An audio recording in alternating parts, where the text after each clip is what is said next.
Good. Rolling up. Roger, roll, Atlantic. Water towers, fly! Flight outside speed off. Yikes. You bet. Concur. We don't need any more of these. All right, folks, we are back once again. Let me know if you can hear and see me. John Galloway with NASASpaceflight here. We have more live coverage from Boca Chica, Texas. We're going to hop right into it. Give me a 5x5 over here in the chat. That's what I'm looking at over here. But Starship testing, SN6, 150-meter hop. Looks like they can hear and see me. All right, let's bring up the live camera out from Boca Chica, provided by Boca Chica gal Mary has set up once again and given us this fantastic view of Starship SN6. The tank farm is hopping out there right now, y'all. We know right now that the pad is clear. We saw the vehicles exit the pad. We have significant tank farm activity right now. You can see from the shake of the camera that the winds have picked up a little bit here this evening. SpaceX's number one thing that they need to look out for is going to be these high winds, gusts to 26 to 28 miles an hour. Latest weather report from Brownsville Airport there. But we're going to see. They spooled up that tank farm and cleared the pad, and we will see what they do. Again, the live video here brought to you by Mary, M-A-R-Y, Boca Chica gal. She is out there at Boca Chica Village, one of the few remaining residents. She has set up multiple cameras. She's plugged in all the modems. She's beat them into submission because the modems do not behave sometimes and need some percussive maintenance. But they are online. Again, you can see that wind going. You can see the shake from the wind. But give it up for Mary in chat. Type it out. Thank you, Mary, for bringing us this live feed out there where the heat index is still well north of 100 degrees Fahrenheit. Also with me here today, we have Michael Baylor. Michael, are you on the net? Yes, I am. Back for another attempt at the Starship SN6 150-meter hop. If you joined us earlier, you saw that abort, but things look like they are progressing towards the second attempt. Absolutely. Again, Michael Baylor there at NASASpaceflight on Twitter. Reporter, live stream programmer extraordinaire. I don't even know what else you want to be called, Michael, but thanks for joining us here. And then also, I believe I'm going to telegraph this a little bit because we have one other person on the net with us. Jack, are you out there right now? Yeah, I don't know if you're going to be able to hear me real well. I'm getting a little bit of rain from you guys, and it's super windy out here. If they hop this thing in this wind, I'm going to be shocked. So where are you right now, Jack? I mean, we got a wind gust in your ear whenever you cut on there. Where are you? We're on a boat out here outside the exclusion zone. I'm with Space Padre Isle, Gene. We're on their boat out here, and sorry for the wind. I wish there was something I could do, but we're out on the water, so that's what it is. Hey, you're pretty good. We can hear you pretty good, Jack, so thank you for dialing in and joining us there. We can hear you just fine. Maybe just mute it whenever you're not expecting to be talking. But Michael, if you could give a recap of what we saw just a little bit earlier, let everybody know where we stand with the test today, and I've got a technical thing to do on the back end. Cool. So right now, if you look at our timeline on the left-hand side of your screen, we're at the tank farm activity state, probably about maybe already entering propellant loading operations. We don't know exactly when propellant loading starts because there's not clear visual indications, but definitely the tank farm is at least preparing for propellant loading, and we should be about maybe 30 minutes, potentially less, maybe more like 20 minutes away from a hop of Starship SN6 to 150 meters of August well. At T-minus 10 minutes, a siren will sound to alert the Boca Chica Village that Starship testing activities are about to occur with the hop.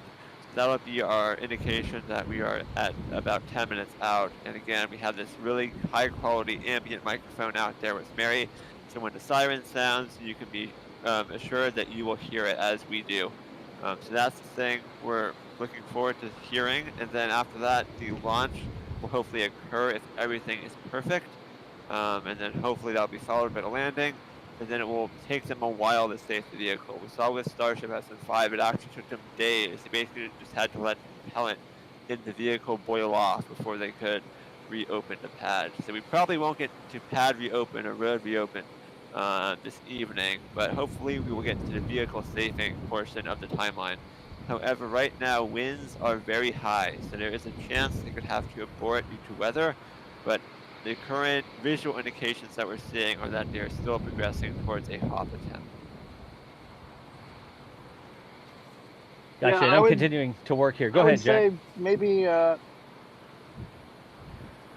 would say it's significantly windy here. I mean, I'm not an anemometer, but maybe like 20 miles an hour sustained and gusting higher. It's a lot. Yep. And again, if you have questions, tag us in chat at NASASpaceflight. We'll just keep moving our way through them as we wait for the hop to happen. So, another visual indicator I should point out is that the liquid oxygen tank, which has a vent on the bottom left portion of Starship, we usually will see that happen around T-minus 20 minutes or so. So that's another visual indicator that we're looking for, but keep an eye out for that. And I'm just reading it back. You know, it sounds like Jack is having some connection issues. Jack is out there as well, trying to get us some footage. He is on site, but with the lack of cell service, it is difficult for us to get comms with Mary and Jack out there. So Doss and I are hoping to commentate from the comfort of our own homes, where things are a bit more stable in terms of internet connection. Helping to commentate? Really? That's what you're going to give me? Helping to commentate? Jeez. No respect. Our professional live stream guru. All right. I am continuing to work this issue in the background here, so y'all keep on keeping on. That's good. And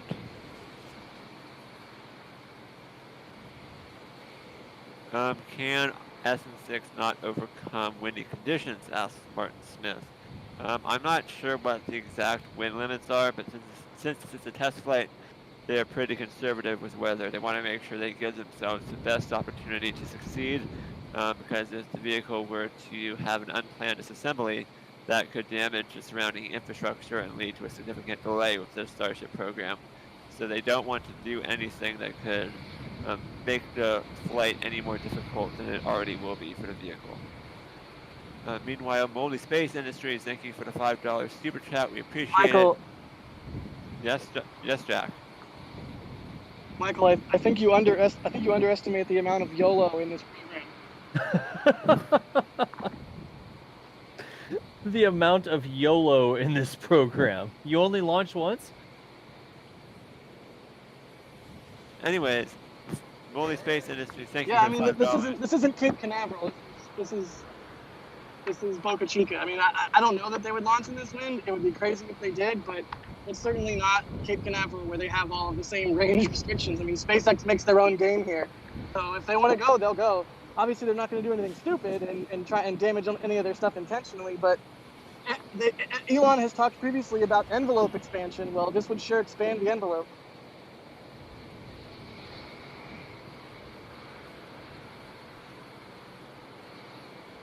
And I am also now working an issue. 1 second.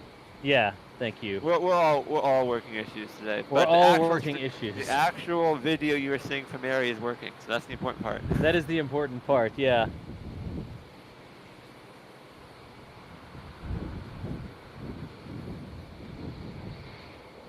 I guess I could fill air a little bit if everybody If can you hear want me, to. okay? Yeah, go for it, Jack. We're both working things. Yeah, so this is amazing. We are about to see Starship SN6 hopefully attempt a 150-meter hop. I'm super excited.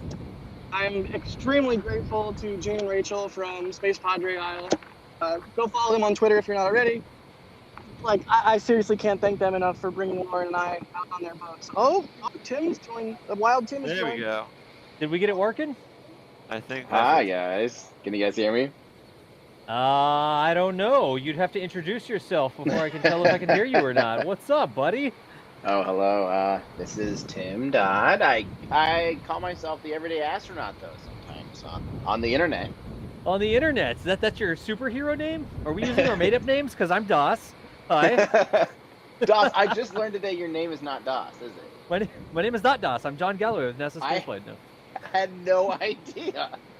Dude, that's just my made-up name. Dude, I had no idea. What a day. What a day for all of the things. Yeah, Seriously. right? Folks, we're being joined by somebody who probably does not need any introduction around these parts. Mr. Tim Dodd, the everyday astronaut, is dialed into our call here to hang out with us while we wait for SN6 to go. So, Tim, thank you so much for getting that worked out. Sorry for the technical difficulties there at the beginning. Oh, don't technical difficulties. You guys, you know how technical difficulties can be. Our feed is like completely everything that could be wrong is wrong today. So it's just an honor to be able to hang out and watch this with you guys. Always been so appreciative of everyone's hard work out there. So, and Jack, I feel like if you're still online, if you can hear me, is the closest thing to watching it together at this point. There you go. Yeah, I honestly I had that thought when I was coming out here. I was like, I should have texted you. I was like, oh man, it's gonna be like watching alongside Tim because his camera will be right next to me on the boat. So it's basically the next best thing to being able to watch with each other, given everything that's going on in the world right now and social distancing and whatnot. So yay! It's almost like a reunion for y'all, right? Because y'all watched the Hop together, if I recall correctly. Oh yes, we were on top of Nomad's roof for a lot more time than I'd like to spend on a roof in Texas. We'll put it that way. We spent a lot of time up there, but it's incredibly hot out here. Yeah. It's incredibly hot out here on the water, but at least there's a breeze and we're not on the roof of a building. Yeah. So this is an upgrade.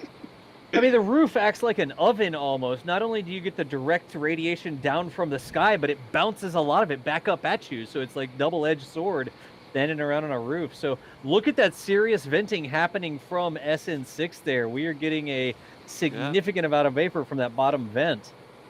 You're definitely under 20 minutes away right now, maybe 15. Yep. That's a good sign. So again, y'all, you know the little ticker we have. We know that the road is closed. We saw the pad be cleared. The tank farm activity, we have that super active tank farm. A lot of activity going at the tank farm, vapors coming off of it. And now that we see stuff, we see a vent coming from the side bottom of Starship SN6. We move forward into propellant loading. So the next thing that we may listen for is that siren, the T-minus 10-minute get out of your houses or fear broken glass siren that we wait to hear. So we'll keep listening to the ambience and see if we get that. Tim, can you hear the ambient? You should be able to hear the ambient in Discord. Yes, I've got it pulled up here pretty good to make sure that I'm tuned in there. So, yep. Okay, cool. And then you see in Discord, you can see the live preview as well? Yes, I'm seeing that too now. I'm gonna primarily watch that, so my reaction isn't super delayed. Like you guys are like, oh look, and then I'm like 10 seconds later, whoa! Yeah, that's the real-time preview that you can see in Discord. That is basically, it's basically real-time. It's like a couple hundred milliseconds there. So watch that one. You can click it, pin it to full screen, etc., etc. And I have a dedicated monitor for it, so I can just see what is going out on the server in real time. That's a great idea. Have we seen engine cooldown yet? You know, where we actually kind of see the condensation coming from the bottom of the vehicle. I haven't really been able to see that, but it seems like that should be about where they're at. Yeah, right now I'm not seeing any vapors come from the bottom of the engine, the skirt up underneath. Jack, do you have a different angle on it? Can you see anything different than we can? Jack is sort of in news media mode. He's got to unmute before he can talk, so I don't mean to call on him without telegraphing it a bit. We may miss him sometime out there, literally in the Gulf. But yeah, Chim, I don't see anything coming down from the bottom of the skirt right now. I just see the side vent there. So still, yeah, but I think Michael, I think you're right, and Dawson, I think we're within. I mean, it seems like we're definitely within about 15 for sure. Yeah.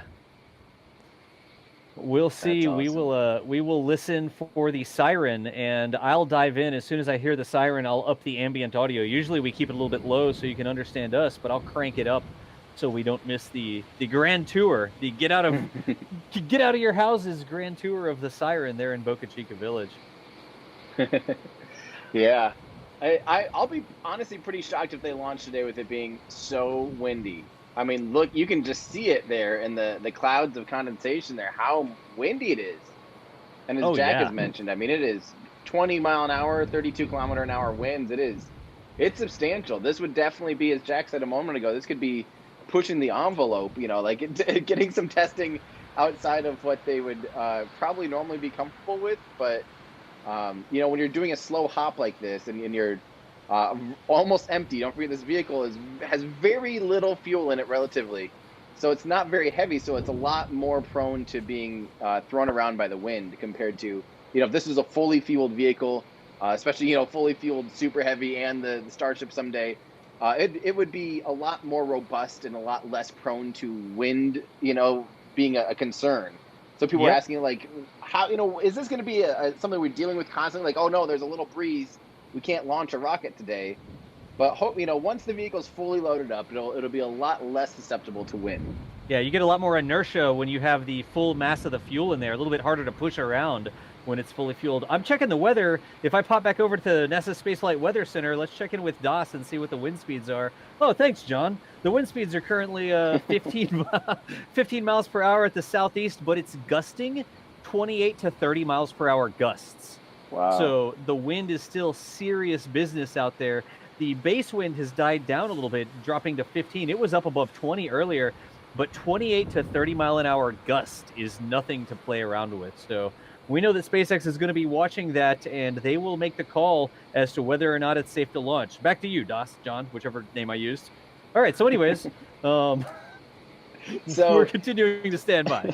Are you looking at weather from the airport out there? Is that the Brownsville? Yeah, I've got airport Cabro, weather? and then we've got the Port Isabel Airport, and sort of Okay. looking between the two. So a little bit further inland, Right. but that's what we're looking at. Right. I was going to say that the right there by the ocean breeze can be quite strong gusts, so I would expect it to even potentially be greater than what they're seeing at more inland. Yeah, you can well. see the effects on the camera there. That shaking is from the wind gusts hitting the camera. And this is, we have a big hunk of steel on the tripod, no microphones or anything like that. It's literally just the camera, and it is getting some definite wind effects there. Right. Yeah, people don't understand how, when you're zoomed in this much, when you have this much telephoto lens on a camera and strong wind gusts, people are always like, why is it shaking? It's like, because it's really windy. Yeah. It could knock you around even, it's strong enough to greatly, affect the picture quality. I think we're somewhere, some of the photographers can do the math on this for us, but this is a 600 millimeter lens, and it's got a 1.5 crop, whatever that turns out to be. I've seen 900 mil. Is it does it actually work out 900, or is there some weird photographer math? Nope, nice and easy. All right, good. Something around that then. I've been out there holding the camera with a P1000, and you can see my heartbeat through the P1000. It's perfectly still, and just because I'm touching the tripod, of course, the P1000 has like a 3,000 milliliter? Did I just say milliliter? I don't know how that works. That'd be 3 liter. It's got a 3 liter lens. But you can see with those long lenses like that, you can literally see your heartbeat sometimes. So a little bit of wind gusts on a roof is definitely going to be visible. But we continue to stand by listening for that siren. I'll crank it up if I hear it on the ambient audio there. Well, and people often don't quite appreciate this unless they've shot with something like this. But it's just like a matter of if you had like a yardstick and you're trying to hold something still, versus like a pole vaulting pole, holding that still at the end of it. The longer you have there, the more wobbly and the more motion blur and more motion you're going to see induced into the lens. So it's hard when, because obviously we have to keep the camera people and all the people running the cameras safe. They have to be outside of the exclusion zone. Of about 2 miles or so. Oh, Tim, we have an upper vent. Look at that. We have an upper vent. Do. That's like a boil-off vent. Yep. That must mean they're getting darn close to fully pressed. They're doing something. That's not one of the deep I just really vents. quickly, go ahead, Jack. Because I want to join in on the because I want to join in on the camera nerd stuff. Yeah, you grab a camera, you just grab it to push the button and start it with that kind of zoom that you're talking about, and the whole picture is blown because you just, the fact of touching it, no matter how careful you are. So yeah, I just wanted to chime in and agree. Haha, cameras, they're tricky. Tricky. It's not as easy as it looks. Nope.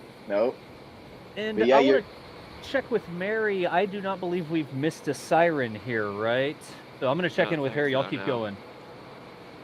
It should be happening very soon, though, if it is Yeah. where we think it is in the countdown. But they could have built-in holds, too, so they could be holding at a certain point that's just before the siren right now, and that could cause it to take a bit longer than we thought. Yep. And again, y'all, whenever we see whenever we hear the siren, we are going to back off to a wider shot here. We're not going to keep with this shot for the actual hop. We've got another camera that's set to do a static shot and sort of framed correctly to see the whole hop. So as soon as we hear that siren, we'll listen to it. We'll all say, "Yay, the siren!" And then we'll flip over. There it is. Wait, there it is.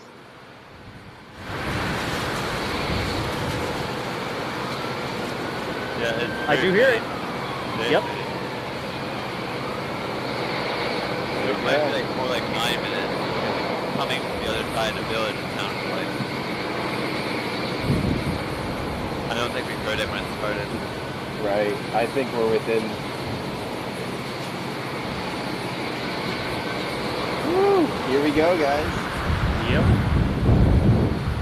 Well, that wind gust all of a sudden. Look at that. Yeah, that's gonna be the thing. At this point in the countdown, I think if it scrubs, it's going to be because of the wind. You know, it looks like the vehicle's ready to go. It seems like everything's.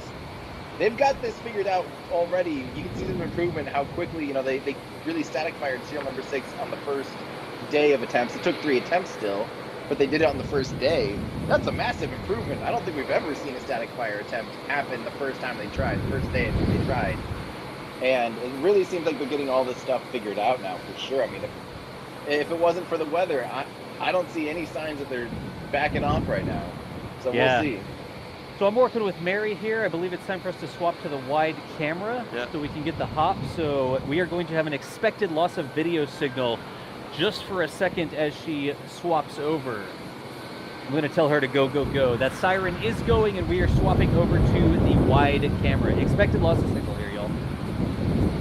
I've brought up our T-minus time. That's a slight estimate, but we think we're about 7 minutes away right now.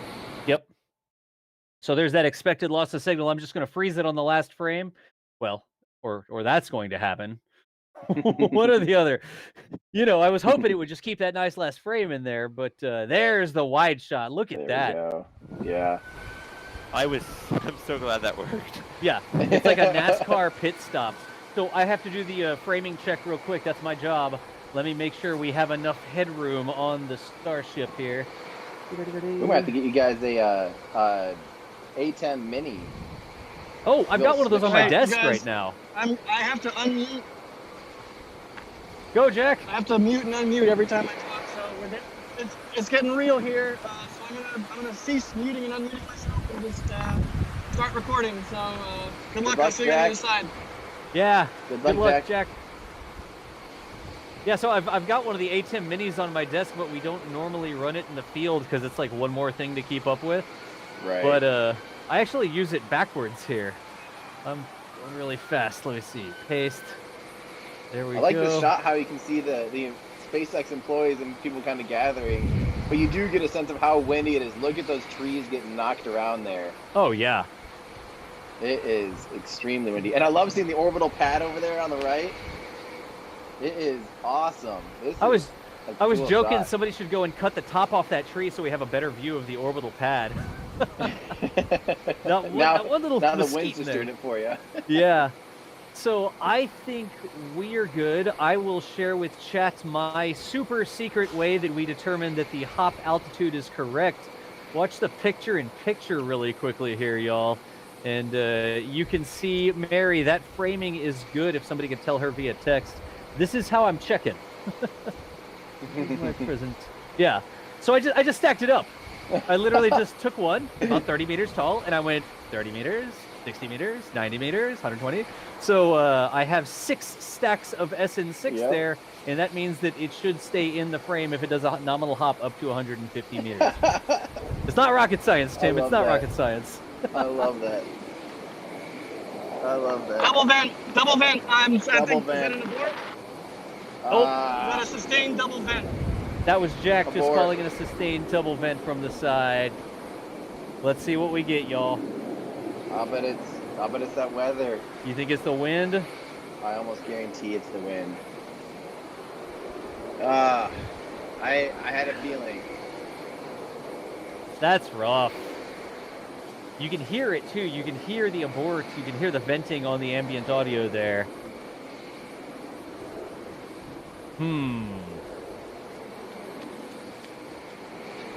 What do y'all think?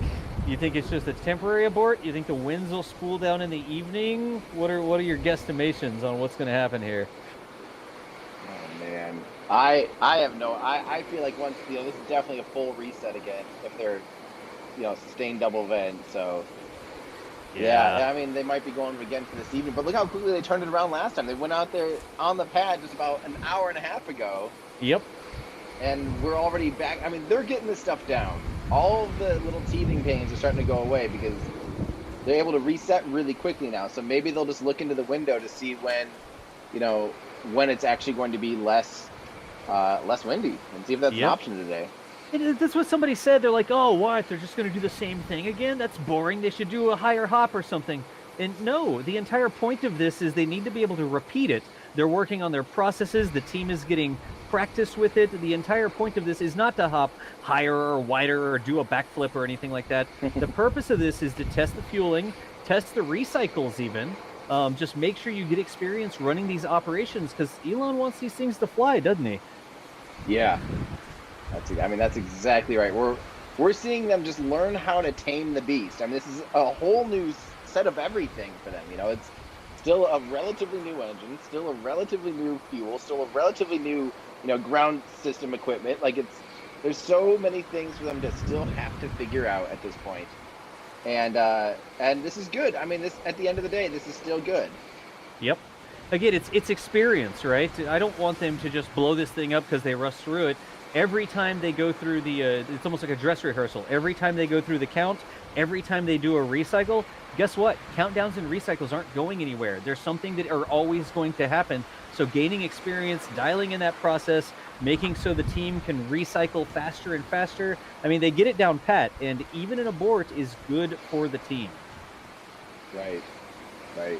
I mean, yeah, look at how many, in a sense, all of the failures of the previous serial numbers of Starship, all of those failures led to a solution that they didn't know they needed a solution to, right? So even the failures, and I wouldn't call an abort like this a failure. Likely this is not anything to do with their control. I'm really thinking this was wind today. Yep. But any of these times that they get to practice and reset, and even when they do have a failure and stuff like that, it's good in the long run. It really is. It's only a failure if you don't learn from it, right? So as long as they're learning from it, they're making their processes better, they're getting experience, all of those things are good, and there will definitely be a lot of opportunities to hop, that's for sure. Exactly. Yep.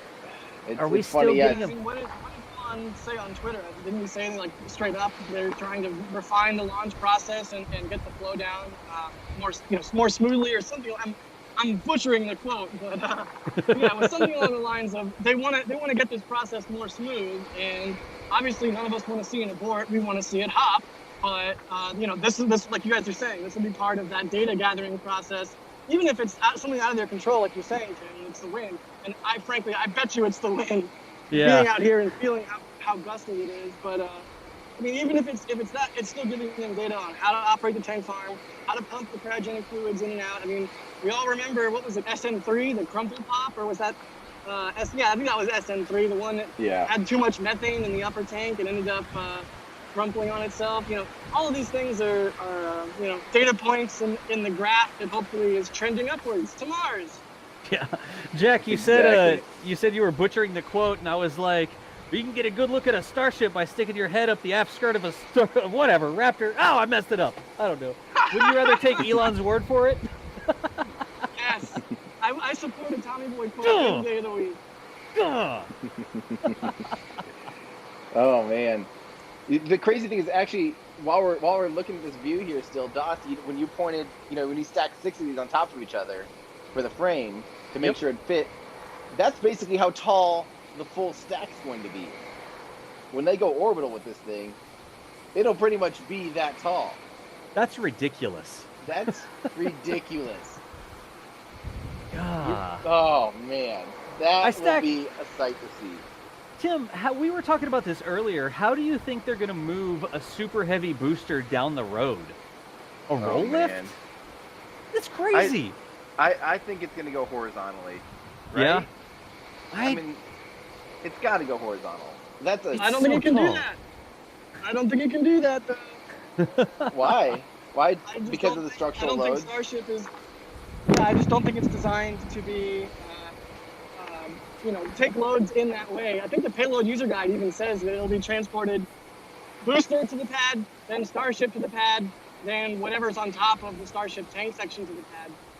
That's if I'm remembering the payload user guide correctly. I would be really shocked if we ever see a Starship horizontal, but that's me. That's true. And Elon definitely was put down the idea of it landing horizontally on the moon. Yep. But yeah, the other thing though is they can transport it pressurized. We saw this with the Centaur and a lot of other rockets that need to be transported with more than ambient pressure, so they do hold better pressure. So they do have more structural rigidity. I don't know if that's an option with a super heavy booster or anything, but maybe there's some tricks they could do like that, or put like a back brace. They could lay it horizontally if it's sitting in a custom-made cradle or something like that. But, Yeah. Like Pressurized in the cradle with a bib and one a little like a mobile. Like you have over here. And Mobile. Ross, just be advised, Mary's going to do another swap of the cameras. Copy. All right, folks. So we are going to do another swap back to the zoomed-in view here. Expected LOS shortly. So stand by for that expected loss of signal. There you go. The audio stops. Just really quickly. She's literally unplugging a cable and plugging it back in again. The crazy thing so that's why. Okay, so Elon talked about having maybe having a hop by October, right, of the super heavy booster. Oh, geez, Tim, what do you think? I'm in this, I love you, Elon, but I'm sorry, but there's no way it could hop by then. Look at how many things would have to be complete by then. We have to have the orbital pad ready, the high bay has to be ready. The crazy thing is they can stack a booster in days, right? They can physically build one, but to actually get it out to the pad, have all of those things ready, however, we don't even know how they're going to get it to the pad. To do all that in the next month, basically, just to me seems highly, highly, highly unlikely. What do you guys think? I think it's going to happen in October. We joked earlier, Elon Standard Time. So EST, right. October, November, December, January next year. It's going to happen. It's going to happen at some point. October is super aggressive, I mean, for context, this time last year, they were hoping for a 20-kilometer hop by the end of the year. So. Exactly. It was literally about a year ago today almost that Elon at the presentation said, yeah, in a month or two, we hope to do a 20-kilometer hop, and we hope to maybe go orbital in 6 months. Yeah. And the reason he says stuff like that isn't because he's just completely lying. I think it's because he knows how much stuff they're working on, how quickly this is all changing. Because if you look at aerial photos and stuff from RGV from 6 months ago, the place is tripled in size. The output is tripled. Everything is expanding and speeding up and everything. And it's hard to keep up and predict that stuff because it's just so exponential that it's hard to know where you're at in the curve. And soon he's going to be laughing when, all of a sudden they're making full stacks in, 2 weeks and flying every week or something. It's just going to be nuts really soon. But when really soon is very, very, very hard to predict. Now, Tim, 1 second. I am here hosting this news stream with NASASpaceflight, and I'm copying it over to my Twitch stream. And apparently there was some sort of massive raid that came through that I didn't see. I apologize missing y'all. We're doing a news broadcast here, and I was not watching my own chat. Wherever that came from, somebody help me out. What the heck happened over in my Twitch stream that made it jump to 3,000 people all of a sudden? Wherever y'all are coming from, appreciate you. It's a Scar raid? Anyways, yeah, thank you. I'm not missing out on that. I'm just super busy here. Appreciate y'all for that. Welcome to the NASA Spaceflight live stream. That's Starship SN6 out there, and we are standing by. We're hoping that SpaceX is going to be able to make this thing hop today, but we just experienced an abort, a depressurization. They got within 10 minutes of an attempted launch. They're going to make this water tower on the right-hand side of the screen jump up 150 meters and then land cleanly on a landing pad. But we just experienced it as a abort, and we're standing by to watch for more activity so that we can guess if they're going to go for another hop. But that is, I apologize for missing that. I looked over all of a sudden. I was like, what just happened? Anyways. God, that is nothing to sneeze at. Again, let's run around the horn really quickly. I mean, we're up to quite a few people hanging out with us. Tim, you go ahead and start. You're our special guest here. Tell us who is your daddy and what does he do? Well, hi, I'm Tim Dodd. My father was a John Deere tractor engineer. Wait, no kidding? Really? Yeah. That's my awesome. dad was more of a network engineer. He actually was an engineer by trade, but he kind of helped develop a lot of back end for how all the servers and how all the systems communicate at John Deere everywhere, all across the globe. So he no kidding do all that stuff, and yeah, but when he started, he didn't know really what a computer was because it wasn't really much of a thing. So see, mine was, I was just tossing in a kindergarten cop reference is all I was doing. Jeez. Sorry. Yeah. So my dad, that's what my dad does. What about you guys? Jack, are you still out there? How are you doing? Who is your daddy? What does he do? What does he do? We may have lost. Tim's my dad, and he's a rocket launch reporter. That's the voice of Jack Beyer out there. Yeah, Jack Beyer is out there getting another camera angle on a boat outside the exclusion zone.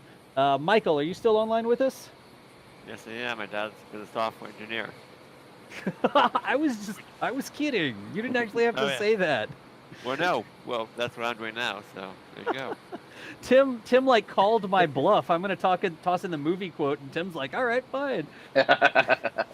Hey, I'm proud of my tractor roots. Heck I'm yeah, as man. Iowan as it gets. Heck yeah, nothing wrong with that at all. That is fantastic. I'm John Galloway with NASASpaceflight. If you're watching me on Twitch, you may know me as DOS of the Kerbal Space Academy. But as it turns out, NASA doesn't issue. They don't issue press badges to people with made-up names. You have to give them your real name. So my actual name is John Galloway. Leaks, whatever, I know. Anyways, and my dad was a lab technician. Tim, my dad actually got a degree in agriculture from the University of A&I at Kingsville, which is just a little bit north of Mary here, Boca Chica, and he didn't find a job with his degree in agriculture, so they hired him to construct a chemical facility. Just like SpaceX is building this rocket facility here, my dad had no chemical experience. He literally just had an ag degree, and they hired him as a construction worker to build that facility. When the facility was built, they started hiring lab technicians, and he was with that company for 35 years. He was a lab technician doing a small-scale chemical process that would be scaled up to larger refineries, and he just had a degree in agriculture. So there you go. There we go. That's crazy. Lastly, y'all, the live feed is brought to you by Mary, Boca Chica gal out there. She is posted up on a roof. She looks like a proper FBI stakeout because she's got so many cameras pointing over at the launch pad right now. She has been out there since early this morning. The heat index has been north of 100 degrees. It's hot, it's windy, the sun is out like crazy, and we are able to see this live feed right now because Mary, Boca Chica gal, you can see her name on the screen in the upper right-hand corner. She is the one responsible for getting this set up. So give it up for Mary in chat. Say thank you over there. What are we thinking we see on the screen right now, y'all? Oh man, I have to say, I want to say this publicly. Yeah. I've kind of told Mary in person, but you know, at first when Mary was, you know, taking pictures and stuff, I was always like, oh, that's great. I'm glad that people are out here, you know, getting pictures and footage. And, you know, I kept talking, saying like, well, we got to make sure people out here documenting history. And I heard her say once, like, well, I'm documenting history. And I have to say, at the time, I was still like, well, sure, you know, I am floored. I will swallow every, like, not doubt, but just dismissive of like being like, yeah, that's great. I'm glad you're doing this. She is doing phenomenal work. Like, Oh, she yeah. is doing absolutely outstanding work. The daily updates, they're gorgeous. Her photography skills and videography skills have turned into a genuine art and like dedication beyond anyone. I have just been absolutely floored by what Mary's committed to and doing. It's so I don't know what the right word would be. Noble, I guess. Like, it's just incredible, valiant. Like, she is a true hero. And Oh. yeah, Tim, we've said it before. You know when you go to a museum and they have like the old archive footage of back in the days when we were building starships, yes, right? yes. Mary's footage is going to be in museums that talk about starships in our path to Mars. I guarantee you, before I Yep. die, I am going to see Mary's footage on one of those little screens in the museum. Yep. It's on loop. It A loops hollow every 3 screen. minutes. Or a hollow screen. There you go. Yeah. I guarantee you that's going to happen. That's the quality of this footage. Yes, God. exactly. The stuff she's filming out there, she's just doing such a good job, and so artistically and so well documented. It's awesome. I love The it. sunrises. Oh my gosh, she gets out there Oh. before the sun's up and she does a time lapse of the sunrise, and it looks amazing. I know, it's incredible. Yeah. So my sincerest and most genuine thank you to Mary for what she provides for the community, and you guys as well. Editing it all together, it is not some small task. Like, editing videos and churning out videos and having to deal with the connectivity of Boca Chica, Texas, the internet connectivity, and all of that stuff, uploads, everything. There's so much behind the scenes that people don't always get to appreciate. And even dealing with, editing software sometimes not working or codec issues, there's always something that like is making us pull our hair out. But for you guys to be able to do this, the dedication that you guys and the service that you guys provide is just unmatched. It's just incredible. It really months is. at my desk editing the videos. It takes a lot. It takes an Yeah. entire team. It takes people to be up in the middle of the night to publish them. It takes Mary to Yep. be out there all day filming. We've got a whole Yes. entire infrastructure and system now down to do this. And Yep. it's gotten to the point, thanks to all of the support from all of our members, everybody's doing the super chats and everything. It's gotten to the point where I no longer have to be chained to my desk, and we can start to actually bring on editors here and there. So it's Yep. been really amazing to see the growth, and with hard work comes rewards, and it's been really cool. Thank you for the kind words, Tim. I can attest that it's course. almost a 24/7 operation at this point because Mary's out there all day, sun up to sundown. SpaceX can't weld a tank without Mary knowing about it. Like, she hears it. She's got some sort of sixth sense, and all of a sudden she's out there with a camera and it's like, yep, they're picking that up. And she is out there all day. She uploads the clips. Tim, we actually have like a shotgun upload thing where she uses multiple computers and multiple modems to parallel upload clips. And they all come into a central clearinghouse, and then the editors pick them up. And while the clips are still coming in, the editors are editing the video. They don't wait till all the clips are in. They're putting the clips and the pictures into the video as they're still uploading from multiple connections from Mary's house. So it is literally an entire workflow to make the daily videos happen. And it's just people across the board have come together to, I've said it before, we're not like a massive news company. We don't have $1 million from this big network or anything like that, but just enthusiasts and people that just love it, just want to share it, come together and make this happen. It really is amazing that these daily videos make it out. You got to be plucky. These days, you got to be plucky and smart and doing things in a new and unique way. And you guys have... I was dumb enough to try and do everything entirely myself. Everything. Until just like 3 months ago. Yep. So I now understand how stupid I was, because I see you guys offloading into a team and making it work really well. And I'm like, holy cow, that makes so much sense. Like, it requires a team to be able to do it this much, this often, with this high quality of content. Like, it's insane. And I finally gave in and got an editor, and he's a producer for the show now, basically. And it makes a huge difference. Andrew's kicking butt, and that allows me to be able to spend more time doing research, more time doing all the other things that are required of also running a YouTube channel as well. It is not easy stuff. It is. I was in the same sort of boat, Tim. For years, we met when I was live streaming out at a launch pad. We met on Slick 41 out at Cape Canaveral with the ULA launch, and I did it, not myself because I had moderators and stuff, but from a video perspective, it was all me. It was like, oh, do the stream, record the video, go back, try to edit it, try to upload it, and I try to do it all myself. And it's amazing to be part of the NASA Spaceflight team here, because everybody has different skill sets. They all have different abilities, and honestly, just bandwidth, just the amount of hours in a day to get something done. So it really is awesome that we're able to bring this stuff and share it with, I mean, thousands of people, tens of hundreds of thousands of people across the board, you know? Exactly. And this should be reiterated, that the reason that all of the anything that you guys see about Starship and about all this stuff is actually because of you guys. It's because of the people watching.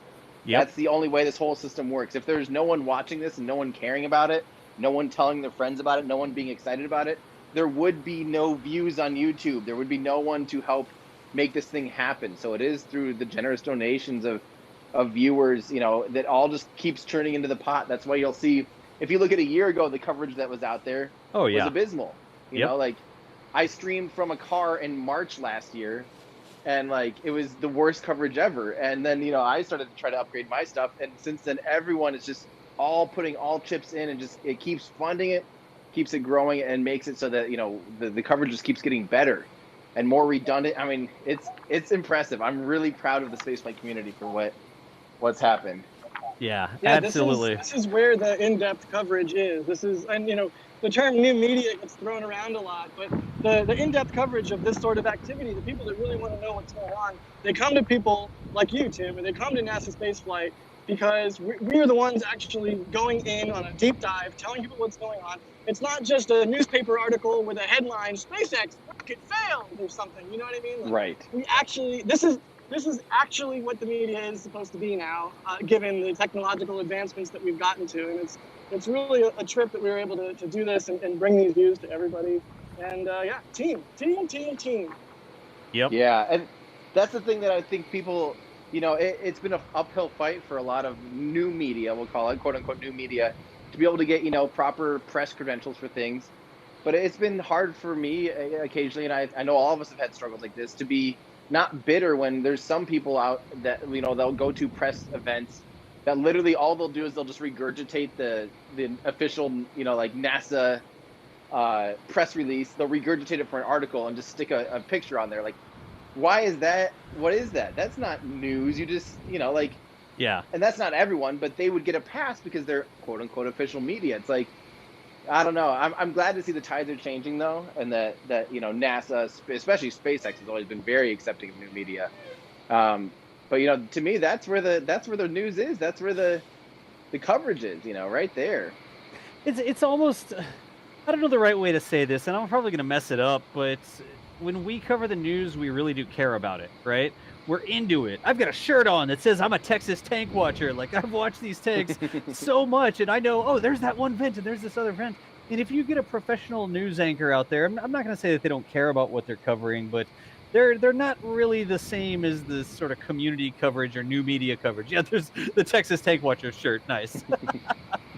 Well, they have to cover everything. They don't get to be a niche or however you want to say. You know, they niche. Yeah, like they have to cover everything. You know, and that's just the way it used to be. But nowadays, we can be so dedicated to just a small community, a small subset of like a community. Even just Texas tank watching can be its own like small subset of a bigger spaceflight picture now. Even, you know, so like I'm really glad to see like people like Michael Sheets with CNBC hired on full-time for spaceflight coverage now. Yep. So even the big guys are starting to realize this is a thing we need to cover. He is full-time doing legit journalism, and especially like investigative journalism, some of the behind-the-scenes stuff that we all kind of don't get, you know, don't have our ear to. I'm glad to see that. That's great. Yep. Absolutely. I love it. Yeah, there's way too much. Go ahead, Josh. Go ahead. No, go ahead. No, I was going to say there's way too much happening for anyone to be able to properly cover it unless you're doing it full time. You just cannot possibly keep track of all the things that are happening. Exactly. Yeah. It's the same kind of reason that I really like Supercluster and what Robin Semangal is doing. I hope I didn't butcher his last name, but Supercluster is amazing. It's completely different. It's its own unique entity. It covers things in its own way. They come out with quirky, unique merch. I mean, I absolutely love Supercluster, and if you don't know, I think they're an offshoot or like a subsidiary. I'm not quite sure how, corporate-wise it works out, but A24, it's a movie studio and a production company, and that's who Supercluster is through, and that's, yet another avenue of more, like, I don't know if you want to call it traditional media or what, but, a different style of company, but still adapting to modern coverage and what we're able to do now. And it just makes me happy. It makes me happy to see so many people out here excited about this, because it's exactly right, like you said, Tim. Without people out here shooting this stuff, there's nothing to be excited about, and people don't know about it. They get excited about it. So it's a feedback loop. It's one glorious feedback loop. And thanks to everybody for watching right now, because you're part of that feedback loop. Yes. Yeah. Yep. Absolutely. I'm continuing to watch that tank farm there. There's still a lot of activity from the tank farm. I haven't seen anything come off the vehicle recently, but in terms of what SpaceX is going to try, again, everyone watching, we don't have an official word from SpaceX. They don't give us a flyer or a phone number to call in or anything like that where they tell us officially what's happening. So we just sort of have to watch and guess what they may do. And the tank farm hasn't completely shut down, so we're sort of standing by waiting to see what we think. Wait, but wait, Das, you didn't get the secret SpaceX media call-in number? It's 555 Rocket now. Rocket now. It's fine, Rocket. I wanted to hop now. Dude, some poor person like Peoria is going to actually have that number, and their phone is going to explode, and it's going to be your fault. Like, literally, they're sitting in their house, and their phone is going to set on fire because you just said that on air. You know what I have to say to that, Das? I regret nothing. I regret nothing. Quick, someone buy that. Anthony, thank you very much for the 2 very generous super chats. I know we haven't really been having time to go through super chats right now, but you donated $150 in total, so we really appreciate that support. And also, who was it? Well, Anthony donated more than I thought. Yeah, 200 total, I think. 200 total, okay. Yeah, cool. a 50, Thanks, a 50, and Anthony. 100. Yeah, no kidding. And then also Joseph, welcome to Flight Engineer. That is our highest membership tier, so thank you, Joseph. Yep. Hey, we got Future Martian in there as well with another 50. It's showtime. Also, great view of the Super Heavy pad. The zoomed out shot really is a great view of that Super Heavy pad construction over there. I do hope that we get another siren or something like that and an opportunity to go back to the wide camera. But Future Martian, thank you so much for the support there too. Scrolling through. Good call, Michael. I'm scrolling through, seeing if we missed anything else.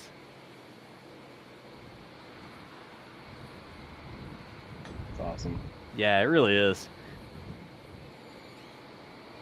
Man, yeah, I'm really, I think I'm more excited than anything to see 3 Raptors on a vehicle now. Because yes, like we've been saying, it's not that exciting to see serial number 6 compared to serial number 5, since it'll be such a similar, likely the exact same thing happened again, but... Shut your mouth. It'll be super exciting. Jack, did you just fall off the boat? What just happened? I think Jack may be in the water right now. Technical difficulties. Oh no! What have you really Camera did? got wet. The camera got wet. No, but I think the next exciting milestone for all of us will be seeing 3 Raptor engines fire at the same time. And SpaceX, to my knowledge, have never fired multiple Raptors simultaneously, even on like test stands. I don't think they've ever. They do have that one test stand with multiple cells, but I mean, it's kind of trivial at the same time to do so. But I don't think they've ever fired up multiple Raptors. So seeing serial number 8 ready to fire up would be awesome. That's going to be a really momentous occasion. That and the first one that gets aero surfaces, and there might even be one in the same. But yes. Once we start seeing the 3 Raptor flights, and once we start seeing flights with aero surfaces, yeah, I'm so excited to see both of those major milestones. As exciting as the SN6 hop will be, because it will, Tim, it will. As exciting as it will be, yeah. Once we progress into the next phase, I mean, I know personally that's how I feel, and I'm sure a lot of people watching feel the same way. Is we want to see progress, and that's what excites us about all of this. Is that we want progress, we want rapid progress. We all lament the fact that we have to deal with human timescales, and in our own timescales, we want to see as much cool stuff happen as possible. So yeah, oh my gosh, 3 Raptors, oh my gosh. Just imagine that much power in that small a space, all firing next to each other. I mean, resonant frequencies or I don't know, pressure stuff. Someone smart about rockets, say something smarter than me. Go. I'm just still about to call the Coast Guard if you're dumping that boat over out there, Jack. We should remind people that 3 Raptors is almost the same thrust output. It's getting darn close to the thrust output of an entire Falcon 9 booster. Yeah. With just 3 Raptor engines. So they're, the Raptor is almost as compacted. It's a little bit bigger footprint than a Merlin engine, but that's the beauty of it. It's not necessarily about its thrust to weight ratio because it makes up for that efficiency, but it's really more like its thrust to footprint of the vehicle almost is unmatched. It's tiny for how much power it outputs. So when you stuff a 9-meter wide vehicle with 30 plus of those things, that's just next level. That's twice as powerful as the Saturn V. Like, that'll be insane. Yeah, it will be. I can't even imagine what it's going to look like. I think we are going to see something like that. I hope we're going to see something like that because I like rockets, but I can't even imagine what it'll be like. I mean, what do you think the exclusion zone is going to be for a super heavy launch?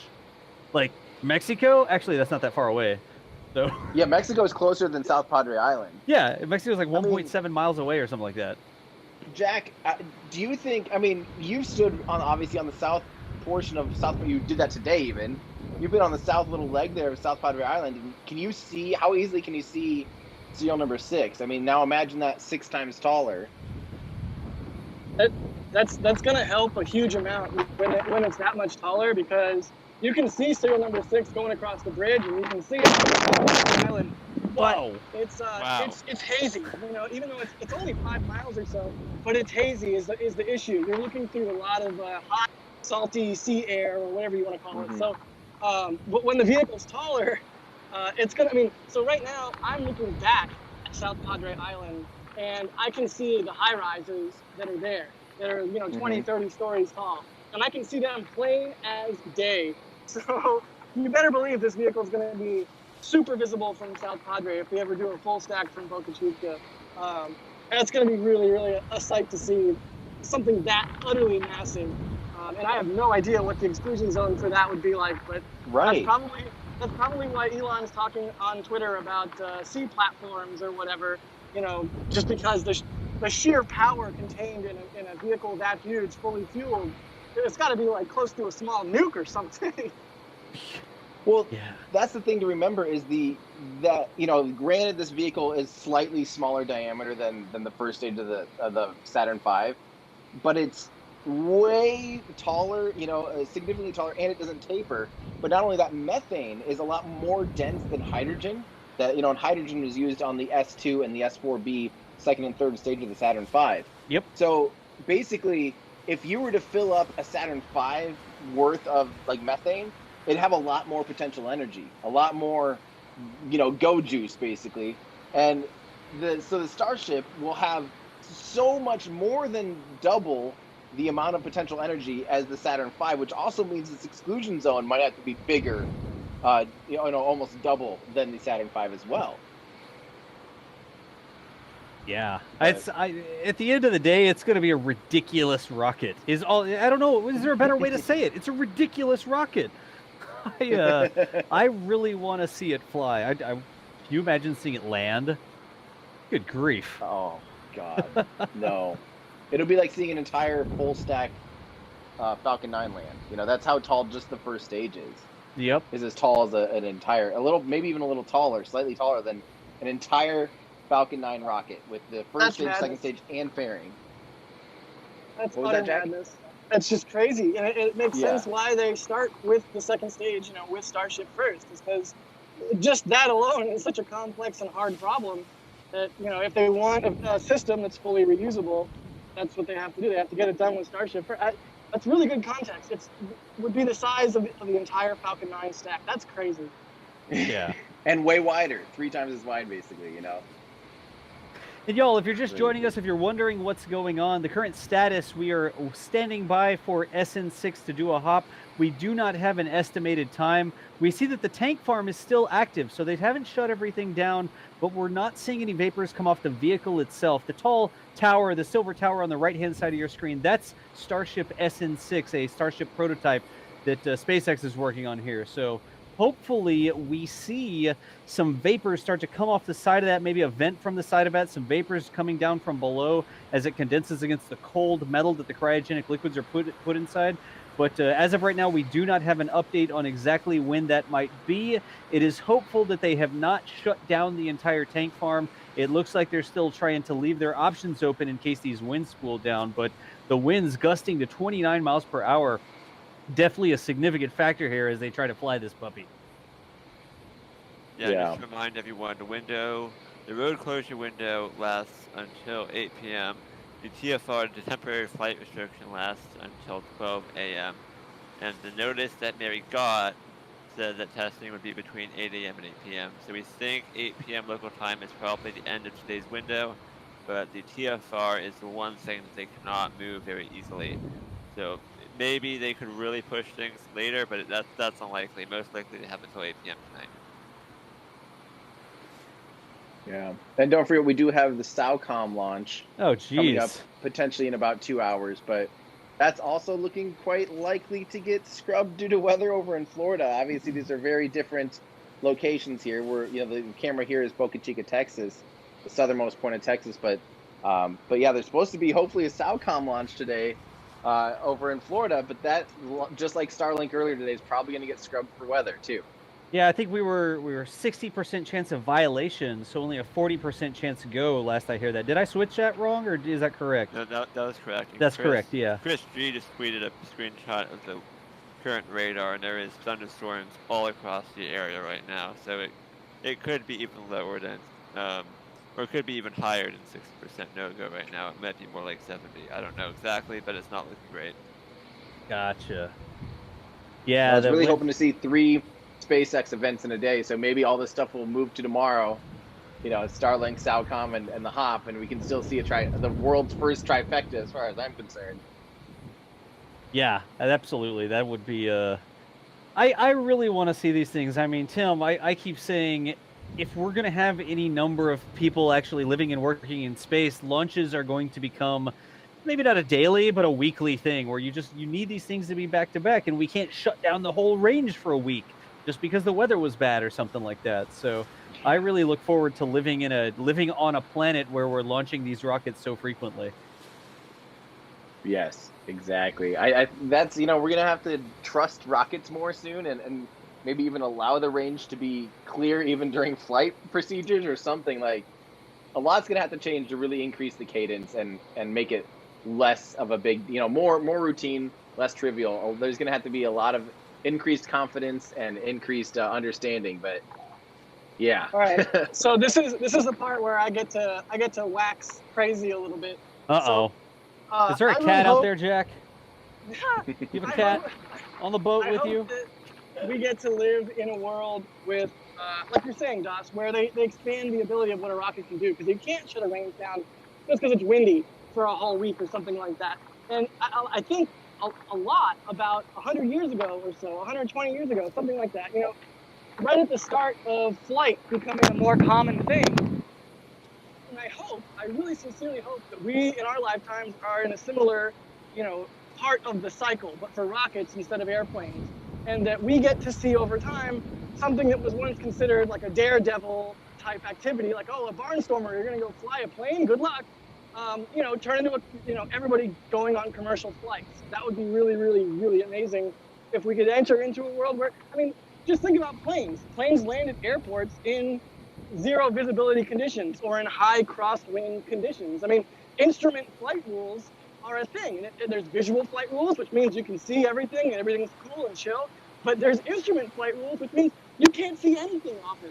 You're flying through a giant cloud or a fog bank or just thick rain or something. And when you're flying on instruments, you literally have to trust your instruments. And I would love to see us enter into a world where we have sort of the equivalent of instrument flight rules flying for rockets, because it's going to have to happen at some point, sooner rather than later, hopefully. Yeah, Jack, yeah. I agree. And one more thing, just because I know that the Air Force is starting to work on combined cycle engines a lot. And I know SSTO isn't a thing, and I know combined cycle engines aren't a thing, but I would really love this point in history to be like the part in history where we go from, again, to use a similar analogy as the plane thing, what if internal combustion engines back in the day when they were new are similar to what a combined cycle engine would be now? And right now it's like, oh, a combined cycle engine could never be done. Well, hopefully in 50, 60, 70 years, it ends up being so cheap to make them and everyone's making them and there's 4 in every car or something. Then we can have little space scooters or something. Like, how great would that be? I'm really hoping that we could have, I've said it before and I say it again, I would go to space all the time if I could just drive straight up at 60 miles an hour. You get there in what, like a couple hours? So, Well, the funnier I'm getting thing. a little bit sunbaked, but I really hope that we get to see the progression of technology for space flight hardware the same way that we have seen the progression of technology for things like cars, the internal combustion engine, flight, stuff like that. Computers. I mean, come on. Fingers crossed we get to see that sort of rapid advancement. Well, Jack, just because I'm sure there's people in the chat screaming, if you're driving 60 mile an hour in your car to space, straight up, Yep. you'll get there in 1 hour and 2 minutes. Yep. It's only 100. Well, it depends on if we're talking about 62 metric miles. space or standard space, because it's like, is it 100 kilometers? Is it 60 miles? Like, what's the deal with space? But most of the trips you take on the ground, if you're driving to a city that is an hour away, an hour and a half away, space is closer to you than that city. Right. The atmosphere Yeah, is not that thick. Yeah, and the unfortunate fact of physics and the universe that we live in is it's not some sci-fi paradise, and you have to go really, really, really, really fast to orbit the Earth. And it's all about velocity, and it's incredibly hard with the technology that we currently have to go that fast reliably and safely. And not only that, get back to the Earth. So I'll shut up now and continue to bake in the sun out here, but I'm really, really hopeful that, again, we're in that sort of early days for this sort of technology, and we rapidly progress into a world where the internal combustion engine of the rocket world becomes a thing. And I get my darn space scooter. Forget flying car. I want a space scooter. Jack, I want you to hydrate. I don't want you to drink any more Monster or Red Bull or coffee. Just go ahead and drink some water, maybe some Gatorade, electrolytes. It's what Jack craves right now. Make sure you stay hydrated out there on the boat, okay? Oh, jeez. no, Again, but y'all. Go ahead, Tim. Go ahead. Yeah, I was just gonna say, Jack's so right, though. This does just feel like a new era.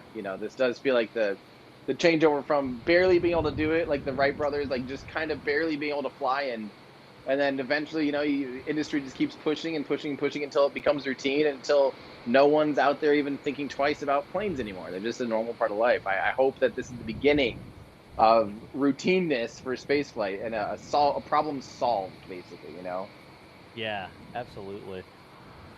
Yep. So, I mean, we're continuing to watch here what's happening. The tank farm has sort of spooled down a little bit. We're not seeing a lot of venting. Nobody's approaching the pad, though. So no vehicles have gone towards the pad.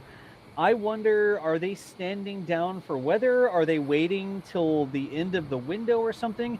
Looking at the weather forecast, the winds are expected to be about what they are right now until 6 p.m. local time, which would be 2 hours from now before the weather forecast model showing the winds dying down at all. So I wonder if they've just gone into maintenance mode here, or what do y'all think is going on? Yeah, I have no idea. The farm's definitely getting quiet now. Yeah.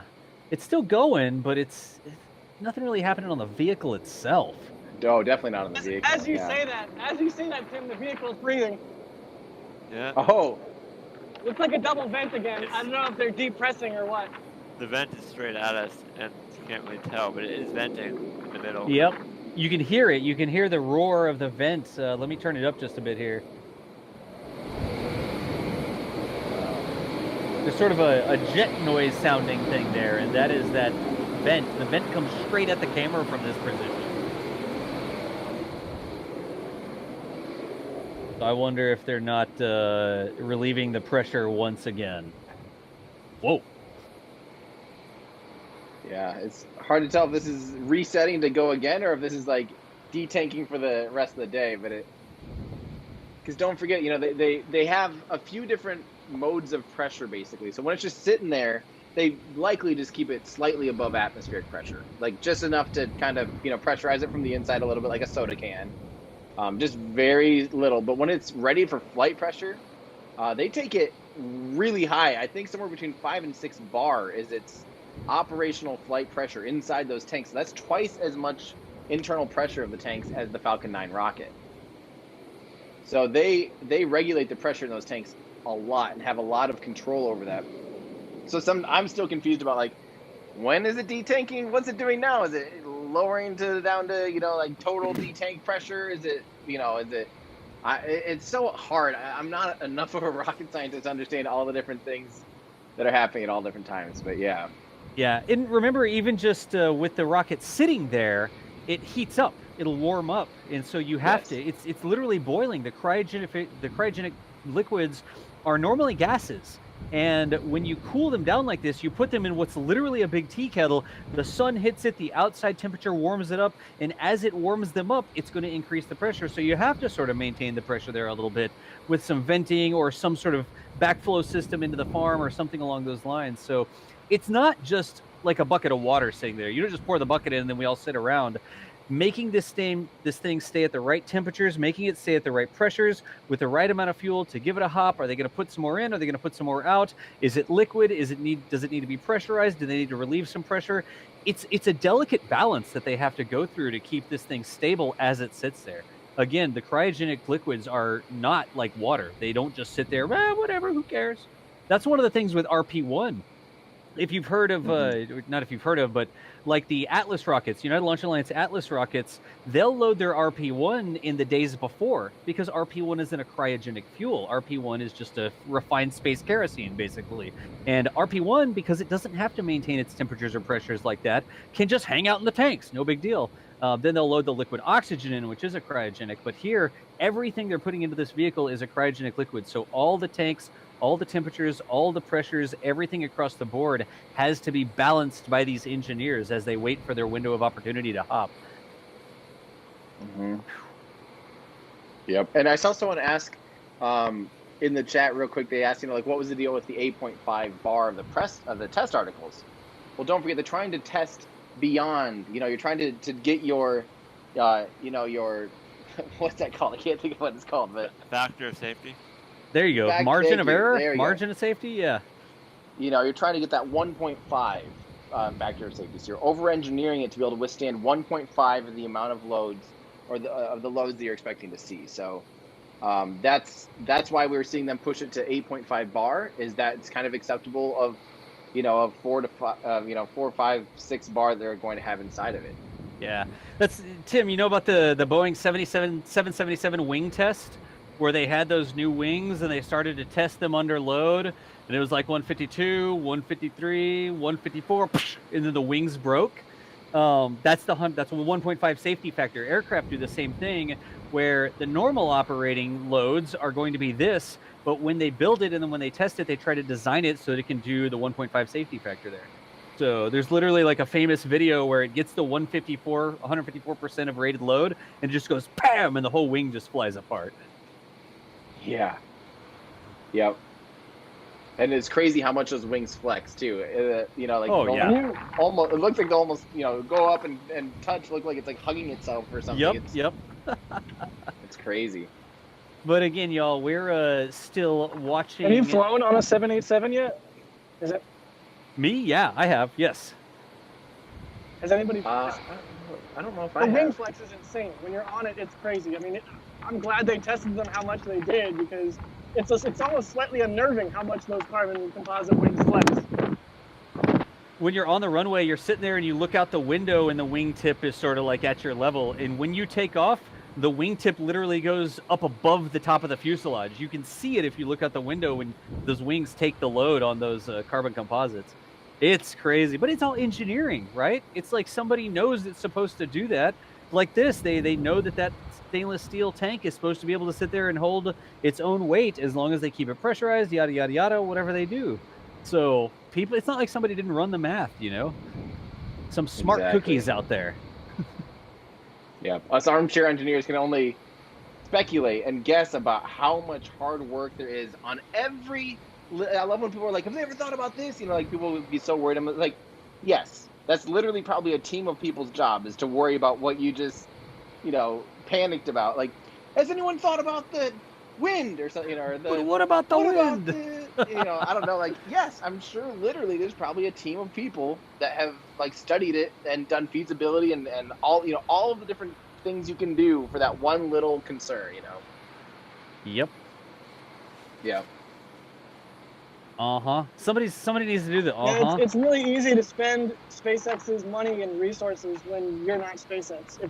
If it's not your money and not your allocation of resources, you can spend it however you want. Hey, why don't we build moon lasers? But hey, maybe not moon lasers. Maybe we should spend more time actually devoting teams to the problems that we have at hand. Yeah. Yep. I'm popping over to the back channel here to see what the plan is. I want to make sure Mary's okay because heat index reported out of Brownsville is still 109 degrees right now. So we need to make sure that Mary is good out there. So y'all keep on chatting, and I'm gonna go check in with everybody in the back scene here. Yeah. I've been trying to tell if I can see more dents right now or not, but it's hard to tell with the heat distortion. Right. Yeah, that's what people, you know, friendly reminder to those in the chat. The reason the image is not as crisp as it normally is, it has nothing to do with focus. It has nothing to do with, you know, with the camera quality. You know, it's really high recording, really high quality coming from them. The problem is there's so much atmospheric distortion. It's so hot. Like Das was saying, 109-degree heat index that that it just is like shooting through a, you know, steam almost. It's really hard to see. So like Yep. Michael, you were just saying, normally you can kind of see dents forming depending on where they're at and how high a pressure they're under, but it's hard to tell, isn't it, right now? Yeah. Yeah, it really is. Tim, it sounds like you've got that before as well. It's like, oh, the camera's out of focus. Oh, da-da-da-da-da. It's like, no, there's just 1.5 miles of heat and humidity and moving air that, as it turns out, bends light a little bit. So it's pretty difficult to get a nice clear shot at this range. Also, we do have that wind today. The camera is on a big heavy-duty tripod, and there's a big massive weight on the bottom of it. But still, with this longer lens, with this amount of zoom or whatever you want to say, any little wind shake makes a big difference. Makes a big bit of motion, I guess you could say. Exactly. It always makes me think of like a Chuck Jones cartoon, or like, you know, like Roadrunner and Coyote or something, where it's a cartoonish amount of heat haze. Like in a sort of any cartoon where you have a Wild West setting and the artists want to draw heat haze, and it's just super exaggerated wavy air. I mean, it's exactly what we're seeing here with our own eyes. It's actually that bad in real life. Pretty hilarious. Exactly. And this is why people used to have, well, you know, those mirages that, again, like Jack was saying, those old cartoons where it looked like there's an island and stuff. Go on a hot day, you'll see light distort so much that it looks like the sky or blue, you know, something blue is on the middle of like a blacktop or something in the middle of nowhere. Yep. You know, it does some crazy stuff when you have this much heat distortion. It really does. That's true. Yep. Hey guys, I think I'm gonna head out here since it's not looking too likely today, or right now at least. Maybe they'll be able to try for later, because I'm gonna still kind of be prepping for SAOCOM to see if that's gonna be a thing or not. Although like we're saying, it's probably likely that'll scrub too. But thank you guys so much for allowing me to pop in and try to witness history with you guys. I mean, we're witnessing history. It's just maybe not the exciting part of history, but technically this is history. So, Tim, thank you so much for joining us. You're welcome over here. If it looks like it spools up again and you want to hop back in, you know where to find us. But thank you so much, y'all. This is Tim Dodd, the Everyday Astronaut. Probably don't need to introduce him on this channel, that's for sure. But we really appreciate you stopping in, Tim. Well, thanks again, guys, for everything, and thanks for all your hard work and dedication and your awesome feed. And you know, it's just such a huge asset to the community. So everyone, say thank you again to NASA Spaceflight because they're awesome. All right, buddy. We'll catch you later. All right, later, guys. Good deal.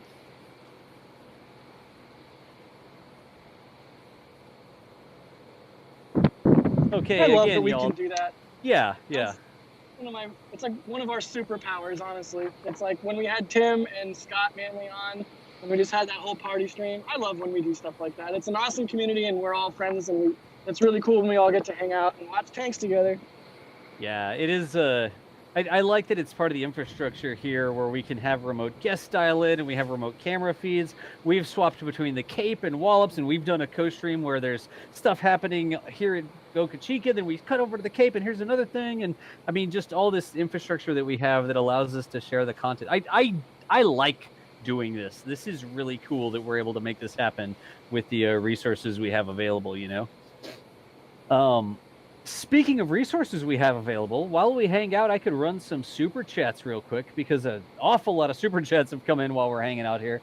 I don't want anybody to think, yeah, good luck. I don't want anybody to think we've been missing you, but sometimes when we get a special guest on or we're really ramping up to the hop or something like that, we sort of do put the super chats on hold. Well, let me speed run these real quick. Multi Space Industries, nothing like some Texas tank watchers while you prep dinner. They don't even need to lunch for y'all to make us hoppy viewers. Haha. Moldy Space, thank you for the support there. We appreciate you. Joe Archers, Texas Tank Watchers, Lincolnshire Division, checking in, watching with your daughter, Layla. Thanks, Mary, and everyone else for your hard work. I don't know if that was Leela or Layla. I'll say it both ways, but thank you so much, Texas Tank Watchers, Lincolnshire. Allah's new membership, appreciate you. Build into trains was a question. Did they figure out why the vehicle took so long to be safed following the static fire? Was there any more information on that? I don't think so. Might have just been a minor issue they had or something. Yeah, they're back out. Was an issue. Yeah. They're back out there at it again, so I didn't see it any. Wasn't that long. It was only like 20 minutes or so, I think. Yeah, it wasn't like they had to shut it down for 2 days or anything like that. So whatever it was, looks like they got it figured out. Here's another one, Rudiger Klein. I will have butchered that pronunciation, that's for sure. Appreciate the new membership. Parker Emery, wearing your new Tank Watcher shirt for the first time. Here's some money for an anemometer. Copter beanie for Jack. Thanks all. Let's light this grain silo. Parker, thank you so much for that $25 for the anemometer copter beanie for Jack. You know, we could probably do that. Give me a Raspberry Pi and one of those little anemometer wind turbine things to measure wind speed and then put it inside of a little beanie hat. We could make it orange. I'm sure Jack would wear it if it was orange. Oystein, thank you for the new membership. Robert Orthman as well. Appreciate you. Zach, thank you. Kupo, there you go. KJH Honkanen, 10 euros. Appreciate that there. This is an hour ago. Shadow Zone. No kidding. Shadow Zone stopped by at one point. Shadow Zone, I don't know if you are still watching the stream. Shadow Zone is one of my Kerbal buddies who does a bunch of Kerbal YouTube videos. I got to hang out with him at, was it TwitchCon? It was PAX West last year. And we went through and checked out the Kerbal 2 that was coming down the pipe. Shadow Zone, apologize I missed that. Thank you so much for popping in. Brendan S. is a new member. We've also got Psycho for sure. Grigory, thank you for the support. Mark Dalton as well. This is Didilium. I guess Didilium is the name there. Arjun in there as well. That's a question about, would a test in wind not be perfect for the knowledge about getting behavior in wind? So Arjun, I don't think it would be a great test because the vehicle would be empty. Normally they wouldn't be launching the vehicle when it was empty.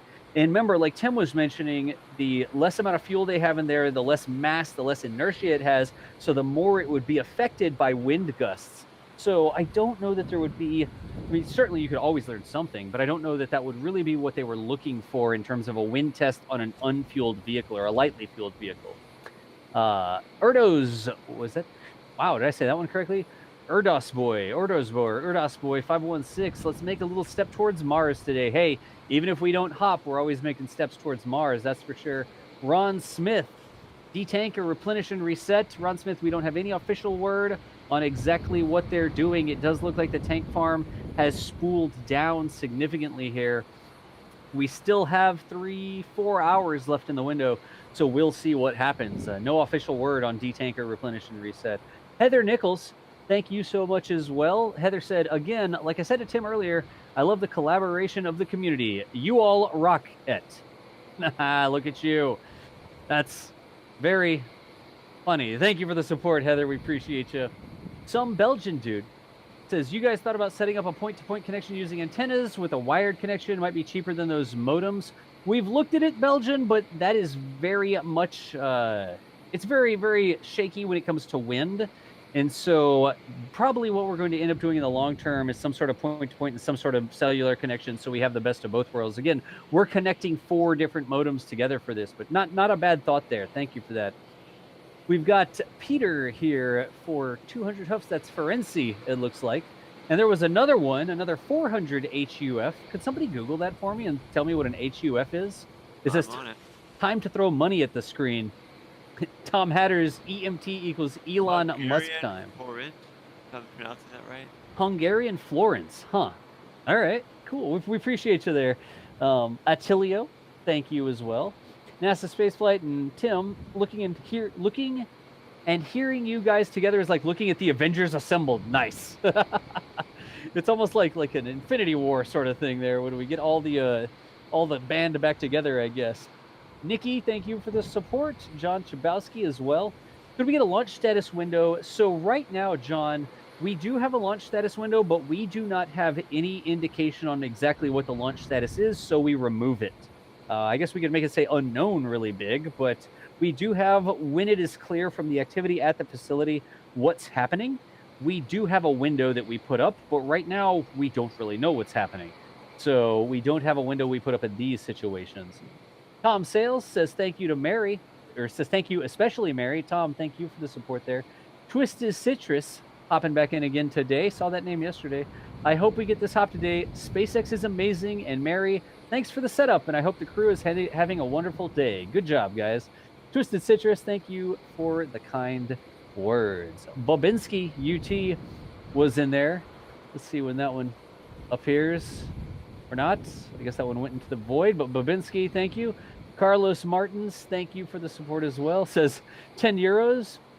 John Kelly, CA&P Railroad, John Young, WB Hokey, and a new membership, WB Hokey. I recognize that name over from the Twitch side.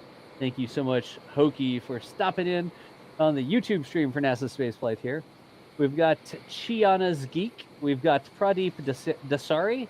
WB Hokey again with a membership upgrade, I guess that would have been. Radu Lulian Constant. Thank you. Carl Hoffman. John Moore.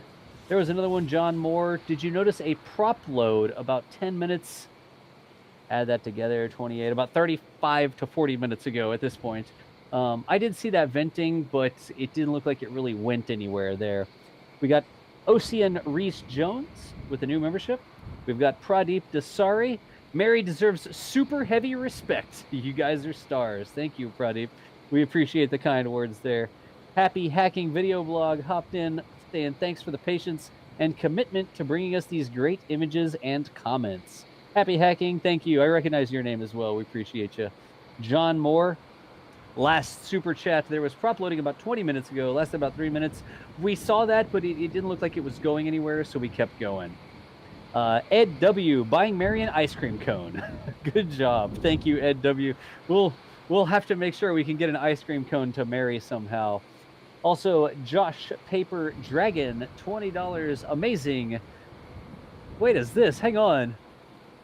Amazing, nice homes. You're selling your home. You can buy a new home at a Smalls Mars Diner on the way. A Smalls Mars Diner? You think the town will be booming in 5 years? Looking for future support. Josh, thank you for the support there, the $20. There was a new membership from Josh as well. And finally, catching up with the Super Cat Chat Q, Joe Juliet. You ever leave your vacuum cleaner outside? Sometimes I do. Yes, sometimes I do. Hear the vacuum cleaner outside. And people honking it because they're like, why is there a vacuum cleaner outside? So, anyways, y'all. That is our entire queue of super chats. Let me make sure I didn't miss anything over here. Banana Dodo, thank you for gifting the sub to Angry German. Also, Squish Chin gifted a sub to Good Times with Scar. Good Times with Scar was that big raid over on the Twitch side. Apparently, somebody that plays YouTube. We've got M4G1CD was a new sub over there. We've got Manly Marshall as well. Cyborg AE got a gifted sub from Ragfire. Nuke the Jukebox from Banana Dodo. Oh, that was actually Banana Dodo gifting like 10 subs over on the Twitch side. So, Banana, I appreciate the support. I know we don't have notifiers on the news broadcast here with NASA Spaceflight, but I appreciate you. Boy Scott, 21 months. Barry Carlian. Thank you so much, Barry Carlian. Barry, I'm just going to say Barry, 47 months. I don't even know if you're still around because that was like 2 hours ago, but that's all cut up, it looks like. Whew. All right. Oh, and Dougal says to take Dougal along next time. Take Dougal. I thought you were going to say take sunscreen or water or something like that. Yeah, Farnight, that's that Barry. That's that Barry. Banana, thank you so much for being patient. You know that I didn't miss you there. I appreciate all the support you've given me over on Twitch. So thank you so much for the gifted subs. Whew. So NASA spaceflight crew, what do y'all want to do here? I mean, it sounds like we might be leaning towards wrapping up at this point for now. And if, of course, if something else happens, he will be coming back. But yeah, we don't see any real indications that this is going to happen anytime soon. I hate to be doing this. This is sort of like breaking news. We interrupt your regular broadcast for you're sitting there watching your soap operas during the day, and all of a sudden a news conference comes on. That's sort of what we're doing. You're going to go back to watching, I don't know, YouTube videos about turning an old piece of chain into a Damascus steel knife or something. I don't know. Whatever you watch on YouTube, rockets is what I would recommend. But if we are able to see something else going on out there at Boca Chica, I guess we will turn the stream back on, huh? Whew. That's a lot of talking. Anybody? Well, I was going to say quickly, if all goes well, which is slightly unlikely at this time, but at 7:18 p.m. Eastern, which is in, what, 2 hours from now? Just about 2 hours. Actually, 2 hours exactly, yeah. Yeah, so SpaceX is going to be launching Falcon 1B, so we'll be live about an hour beforehand. So I guess we're about an hour away from another live stream here. So we don't get any rest today. But there is a chance that launch could be scrubbed due to weather, but as of now it's still on, so for planning purposes, expect another live stream in about an hour. The craziest thing is yesterday everybody was like, oh, historic day, 3 launches, hops, da-da-da-da-da. And then it's like, if none of these go, it's going to be sort of like, yeah, the universe has something to say to you about your historic launch day here. The weather is not yet in our control. Maybe that's why we need to go terraform Mars so we can learn to control the weather a little bit better. It's also not the only time this has happened in my memory. I'm trying to remember what the other one was. Maybe it was like a Falcon 9 launch from Vandenberg and a Falcon 9 launch from the Cape or something, like really close to each other. Something along those lines in like the last, I don't know, 6 months to a year. Yep. Space Twitter and space news in general just got really excited about, oh my gosh, there's going to be, you know, X launches in a day or what have you, and it didn't pan out because scrubs. So yep, you just take the good with the bad sometimes, I guess. That's how it goes when you're chasing rockets. Scrubs are a part of life. So I do believe, unless I'm mistaken here. Scrub life. Yeah, scrub life. Let me grab the last of these super chats. Rio, appreciate you there. TJ Smith, watching from the UK. Isn't it amazing how far SpaceX has come? This isn't just exciting for USA, but the whole world. How's the forecast? TJ Smith, I hate to say it, but right now it's not looking too good for a hop today. The window is dwindling, and the wind, the actual atmospheric wind, you know, the type that's like, that wind is not abating, so we have not seen a hop from Boca Chica today. But we'll continue watching it, and if it spools back up again, so will we. Chris saying, is Mary on her roof? Mary is on a roof out there at Boca Chica. That is correct. And then Ference says, go weather. Thank you for the final super chat there, Ference. But I do believe that we will go ahead and call this live broadcast right now. Tank farm is completely quiet. I'm not seeing really any significant venting. The vehicle is nice and quiet. And so let's get Mary back into the air conditioning. Let's get her some rest so she can go sit down, etc., etc. And if it spools back up, we'll be back out. But that's going to be NASA Spaceflight signing off for now. Thanks again. John Galloway here. We were joined by Jack Beyer today out on the boat. Michael Baylor back in the studio. Mary Boca Chica Gal running the camera with special guest, everyday astronaut Tim Dodd popping in for a little bit there during the beginning. But we will be back. If there's something to show, I guarantee you we'll have a camera out there so y'all can see it. But for now, later, nerds.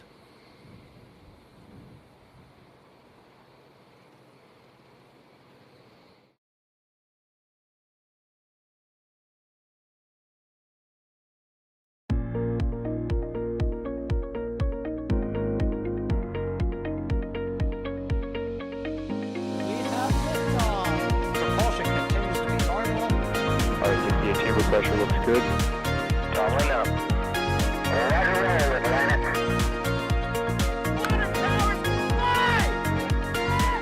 Flight downside, speed off. Speed off. Yikes.